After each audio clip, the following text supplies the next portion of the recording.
Mga kapuso, nakaplano na ba mo sa inyong ihikay sa Noche Buena? Lakip ba sa inyong menu list ang lechon manok, hamon, cake, o ingon man kakanin? Karong buntaga, ipakita ka nato ang mga lamiang pagkaong Pinoy nga sagad handa sa Pasko. Apan, dili lutuon ha, kung dili gama sa polymer clay nga himuong miniature food items. Kauban, si Giselle Gasingfian. Ma'am Giselle, maing buntag, ug dayon sa At Home with GMA Regional TV. Kumusta, ma'am? Hi, maayong buntag, Argil, ug sa atong mga kapusong Mindanawan. Thank you so much for making time with us this morning, ma'am.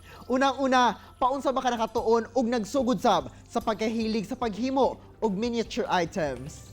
Actually, it started as a hobby. Then, atong bata pa ko, hilig na jud kog dula aning dollhouse and miniature. So, katong nanakoy time sa Manila while I was working, nangita kog hobby as panglingaw-lingaw. Then, I came across with miniature. So, nag-start ko sa miniature sa polymer clay. So, mo to, nag-enroll ko og workshop last 2016 sa kapwa Pinay Rapod nga based siya sa Netherlands, si Miss Alma. So, dito na nag-start ako miniature journey nga. Nagpadayon ko tuon. Then, mo to siya, karon na ako yung mga kaugalingon na mga miniature foods. It's good to know, ma'am, no, nga from your learnings ug karon na apply og career na gyud nimo. Unsa ba ang mga materyales, ma'am, magikinahanglan aron mabuo ang imong mga miniature items? I'm using polymer clay. Gina-sculpt gid siya, ginahulma siya. Tapos na ako'y mga sculpting tools, toothpick, tapos na yung mga kining polymer clay, gina-oven ni siya, oven toaster para mo hardens. Tapos na yung mga liquid clay para i-improve ang looks. Mo to siya. Previously, ma'am, unsa ba ang mga sagad nga mga miniature items kay imong ginabuhat? Nagsugod ko gimo hiligay kog mga breads like the baguettes, croissants. Tapos karon nag-start ko sa akong personal project nga Paskong Pinoy kay padulong naman good Pasko, so naka-decide ko nga maghimo ko ani kay kanang para na remembrance ba nga reminder sa mga Pinoy across the globe nga ing ani ang Pasko sa Pinas na atay mga miniature nga spaghetti, lechon manok, ug uban pa. And speaking of Paskong Pinoy Food Project, unsa pud kadugay, ma'am, nabuo nimo ang matag miniature food items ug giunsa sab nimo pagpili ang mga pagkaong handa nga imong himuan? I was thinking kasi nga dapat mga Pinoy delicacies like mga puto bumbong, bibingka, tapos spaghetti, then lechon manok, fruit salad. Since work in progress pa ni wala pa ang akong kuan, lechon baboy, wala pa ang kana siyang so gani iba pa nga mga delicacy like kanang mga moron or mga kakanin, sungan, budbod, lidgid, ana. Unsa imong mabati, ma'am, nga ma-achieve gayud nimo ang saktong porma sa imong mga ginabuhat nga miniature items nga mga pagkaon? Kanang maka-happy siya kay makita na ko nga nag-improve ko nga kanang nakopy na ko ang kanang into realistic, no, bisag dili good siya makaon ba, and across the globe naman po yung mga nagakolekta ani good nya pwede po siya pang souvenirs tapos or pang Christmas, pang gifts ana. So kining ako pang more on collectible items ako ginabuhat mao na nga gitutukan jud nako nga na ako'y mga photographs na mga pictures from online from real food ang akong mga reference ani para as much as possible kanahanglan man good na kanang realistic ang dating niya murag siya tinuod para ang viewers ma-convince nimo ba nga kanang ay tinuod niya di ay to dili ana siya ba. Murag complete food package na jud ang imuhang nabuo nga pang Noche Buena, ma'am.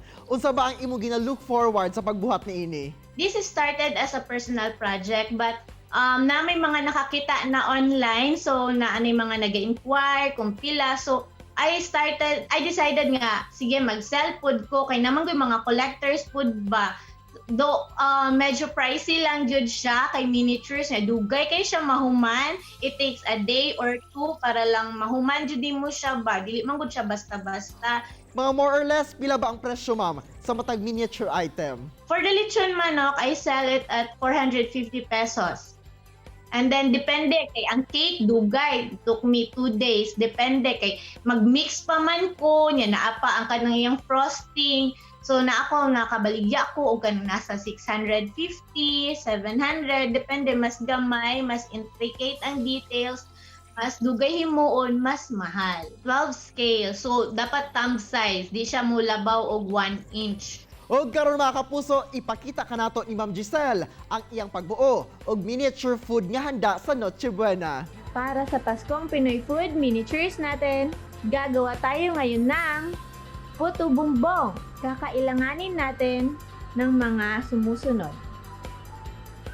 Polymer clay, gloss, liquid polyclay, tools, toothpick, at working tile. Una, inid o masahin ang polymer clay. Kailangan makondisyon ito ng mabuti para matibay ang finished product. Susunod, hulmahin ito sa korteng pahaba. Gumawa ng 3 piraso. Sumunod, pagdikit-dikitin ang 3 bahagi nito. Ngayon, lagyan naman natin ng texture.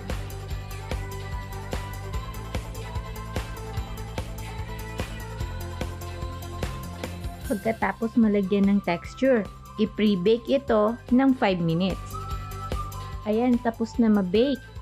Ngayon, lalagyan natin ito ng yellow clay na magiging butter. Pagkatapos lagyan ng kulay dilaw na clay, dagdagan ito ng liquid polyclay.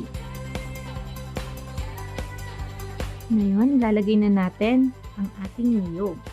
Ito ay gawa sa polymer clay. Kinudkud lang din. Ayan, nailagay na natin ang niyog. Ngayon, ilagay naman natin ang kinugay o panutsa o kilala rin bilang muscovado. Matapos ma-bake, eto na ang ating puto bumbong. Wow, galing kaayo! Achieve na achieve ang look! Daghan kayong salamat, Ma'am Giselle, sa pag-share sa imong talento sa itong mga kapusong Mindanawan ug advance Merry Christmas! Chilak sa mga kapuso, mubalik pa ang At Home with GMA Regional TV. Kini ang At Home with GMA Regional TV.